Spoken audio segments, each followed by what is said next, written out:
ओम श्री साई नाथाय नमो नमः। श्री साई सचरित्र अध्याय 30। पाठन करता तरुण व्यास।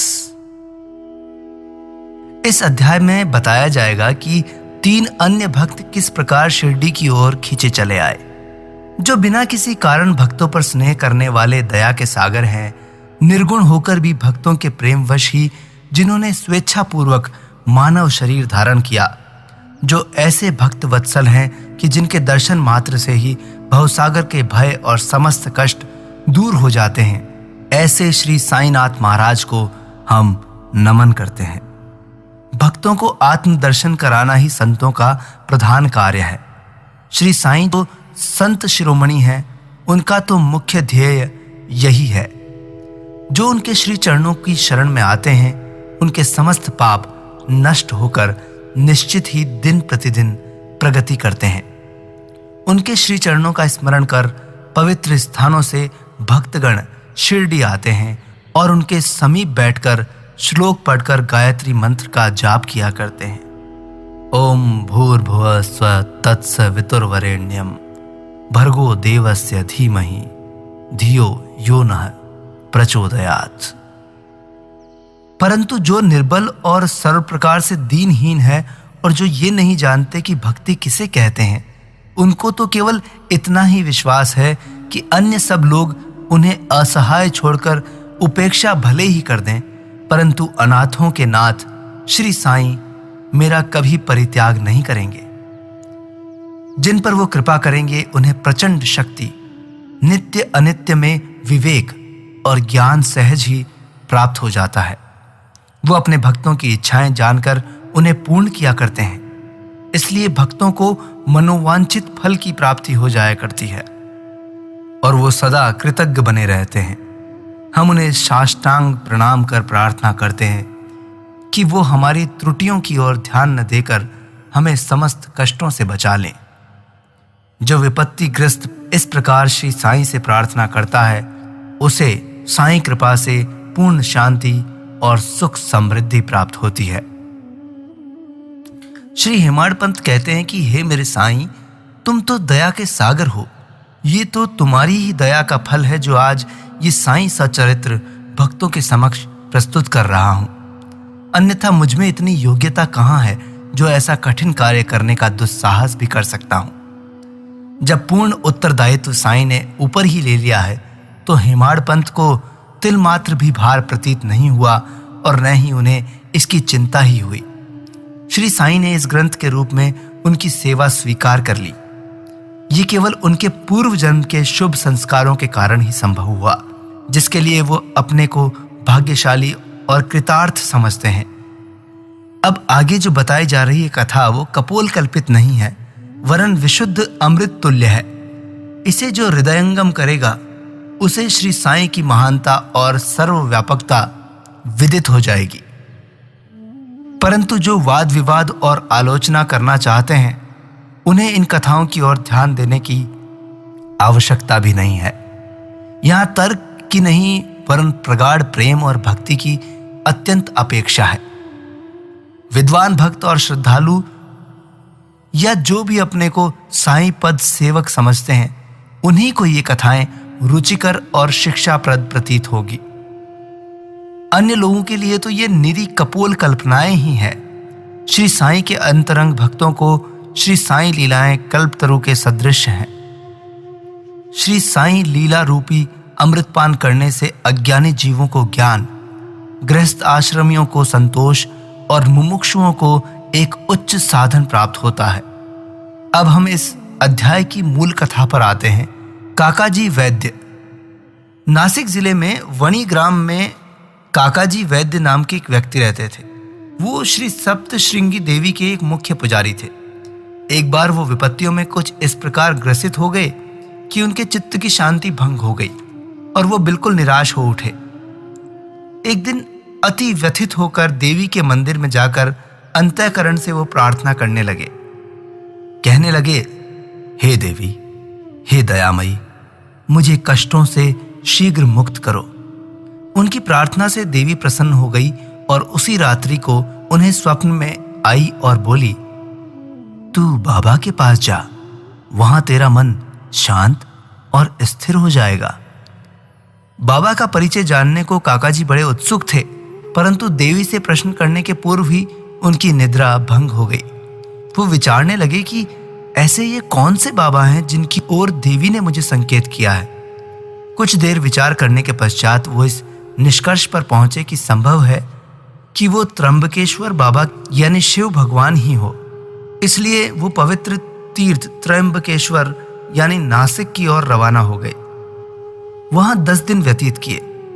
प्रातःकाल उठकर स्नान आदि से वो निवृत्त होकर रुद्र मंत्र का जाप कर साथ ही साथ अभिषेक और अन्य धार्मिक कृत्य भी करने लगे, परंतु उनका मन पूर्ववत ही अशांत बना हुआ था।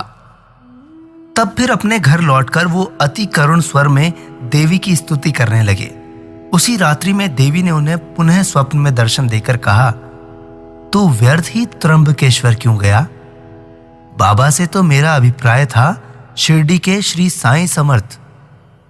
अब काकाजी के समक्ष मुख्य प्रश्न ये उपस्थित हो गया कि वो कैसे और कब शिरडी जाकर बाबा के श्री दर्शन का लाभ उठाए। यथार्थ में यदि कोई व्यक्ति किसी संत के दर्शन को आतुर हो तो केवल संत ही नहीं, भगवान भी उसकी इच्छा पूर्ण कर देते हैं। यदि पूछा जाए तो संत और अनंत एक ही हैं और उनमें कोई भिन्नता नहीं है। यदि कोई कहे कि मैं स्वतः ही अमुक संत के दर्शन को जाऊंगा तो इसे निरे दंभ के अतिरिक्त और कुछ नहीं कहा जा सकता। संत की इच्छा के विरुद्ध उनके समीप जाकर कौन दर्शन ले सकता है? उनकी सत्ता के बिना वृक्ष का एक पत्ता भी नहीं हिल सकता। जिनकी तीव्र उत्कंठा संत दर्शन की ही होगी, तदनुसार उसकी भक्ति और विश्वास में वृद्धि होती जाएगी, उतनी ही शीघ्रता से उसकी मनोकामना भी पूर्ण होगी। जो निमंत्रण देता है वो आदर आतिथ्य का प्रबंध भी करता है। काकाजी के संबंध में सचमुच यही हुआ है। श्यामा की मान्यता। जब काकाजी शिरडी यात्रा करने का विचार कर रहे थे, उसी समय उनके वहां एक अतिथि आया जो कि श्यामा के अतिरिक्त और कोई नहीं था। श्यामा बाबा के अंतरंग भक्तों में से एक है। वो ठीक इसी समय वणी में क्यों और कैसे आ पहुंचे, अब हम इस पर दृष्टि डालते हैं। बाल्यावस्था में वो एक बार बहुत बीमार पड़ गए थे। उनकी माता ने अपनी कुलदेवी सप्तश्रृंगी से प्रार्थना की थी कि यदि मेरा पुत्र निरोगी हो जाएगा तो मैं उसे तुम्हारे चरणों में लाकर डाल दूंगी। कुछ वर्षों के पश्चात ही उनके माता के स्तन में दाद हो गई। तब उन्होंने पुनः देवी से प्रार्थना की कि यदि मैं रोग मुक्त हो जाऊंगी तो तुम्हें चांदी के 2 स्तन चढ़ाऊंगी। पर ये दोनों वचन अधूरे ही रहे और जब वो मृत्युशैया पर पड़ी थीं तो उन्होंने अपने पुत्र श्यामा को समीप बुलाकर उन दोनों वचनों की स्मृति दिलाई और उन्हें पूर्ण करने का आश्वासन प्राप्त कर प्राण त्याग दिए। कुछ दिनों के पश्चात वो अपनी यह प्रतिज्ञा भूल गए थे और इसे भूले पूरे 30 बरस हो गए थे। तभी एक प्रसिद्ध ज्योतिषी शिरडी आए और वहां लगभग 1 महीने ठहरे। श्रीमान बूटी साहब और अन्य लोगों को बतलाई उनकी सभी भविष्यवाणियां प्राय सही निकली थीं, जिनसे सबको पूर्ण संतोष था। श्यामा के लघु भ्राता बापा जी ने उनसे कुछ प्रश्न पूछे। तब ज्योतिषी ने उन्हें बताया कि तुम्हारे ज्येष्ठ भ्राता ने अपनी माता को मृत्युशैया पर जो वचन दिए थे उनके अब तक पूर्ण नहीं हो जाने के कारण ही देवी असंतुष्ट होकर उन्हें कष्ट पहुंचा रही हैं। ज्योतिषी की बात सुनकर श्यामा को उन अपूर्ण वचनों की स्मृति हो आई। अब और विलंब करना खतरनाक समझकर उन्होंने सुनार को बुलाकर शीघ्र चांदी के 2 स्तन तैयार करवाए और उन्हें मस्जिद में ले जाकर बाबा के समक्ष रख दिया और प्रणाम करके उन्हें स्वीकार कर वचन मुक्त करने की प्रार्थना की। श्यामा ने कहा, मेरे लिए तो सप्तश्रृंगी देवी आप ही हैं बाबा, तुम इन्हें स्वयं ले जाकर देवी के चरणों में अर्पित करो। बाबा की आज्ञा और उदी लेकर उन्होंने वणी को प्रस्थान कर दिया। पुजारी का घर पूछते पूछते वो काकाजी के पास पहुंचे। काकाजी इस समय बाबा के दर्शनों को बड़े उत्सुक थे और ठीक ऐसे ही मौके पर श्यामा वहां पहुंच गए। ये संयोग भी देखिए कैसा विचित्र था। काकाजी ने आगंतुक से उनका परिचय प्राप्त कर पूछा कि आप कहाँ से पधारे हैं। जब उन्होंने सुना कि वो शिरडी से आ रहे हैं तो वो एकदम प्रेमोन्मत्त होकर श्यामा से लिपट गए और फिर दोनों का ही श्री साईं लीलाओं पर वार्तालाप आरंभ हो गया।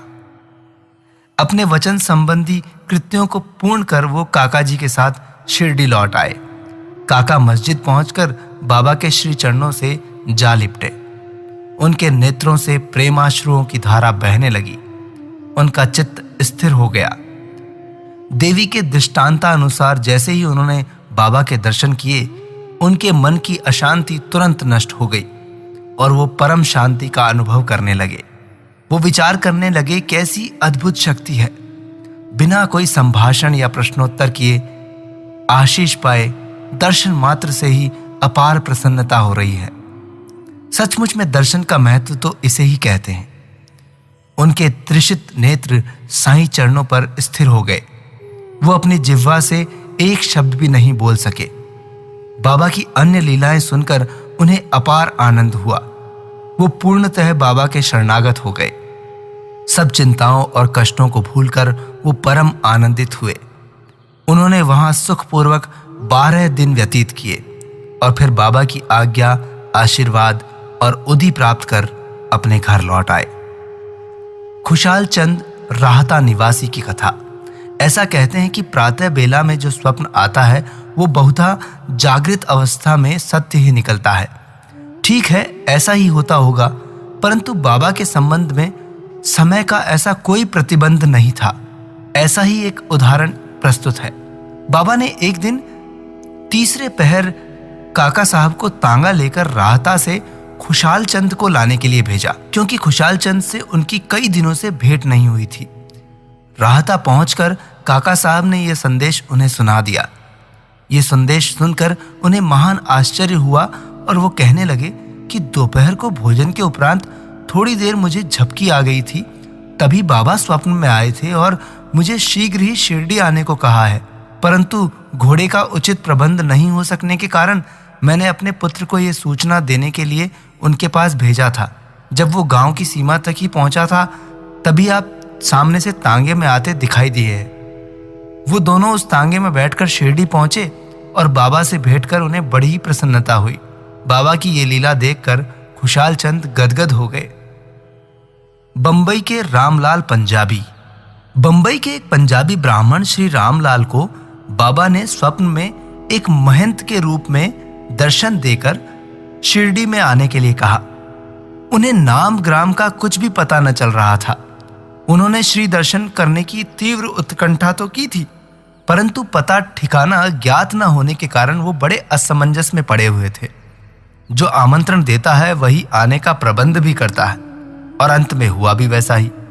उसी दिन संध्या समय जब वो सड़क पर टहल रहे थे, तो उन्होंने एक दुकान पर बाबा का चित्र टंगा देखा। स्वप्न में उन्हें जिस आकृति वाले महंत के दर्शन हुए थे, वो चित्र के ही सदृश थे। पूछताछ करने पर उन्हें ज्ञात हुआ ये चित्र शिरडी के श्री साईं समर्थ का है, और तब उन्होंने शीघ्र ही शिरडी को प्रस्थान कर दिया और जीवन पर्यंत शिरडी में ही निवास किया। इस प्रकार बाबा ने अपने भक्तों को अपने दर्शन के लिए शिरडी में बुलाया और उनकी लौकिक और पारलौकिक समस्त इच्छाएं पूर्ण कर दी। सच्चिदानंद सद्गुरु श्री साईनाथ महाराज की जय। श्री सद्गुरु साईनाथार्पणमस्तु। शुभम भवतु। अब आपसे भेंट होगी श्री साईं सचरित्र के अगले अध्याय में। आप टीवी का टीवी यूट्यूब चैनल को अवश्य लाइक करें, सब्सक्राइब करें और शेयर करें, ताकि सभी लोग इस आध्यात्मिक यात्रा का आनंद ले सकें। आज्ञा दीजिए तरुण व्यास को अगले अध्याय तक के लिए। नमस्कार। ओम श्री साईनाथाय नमो नमः।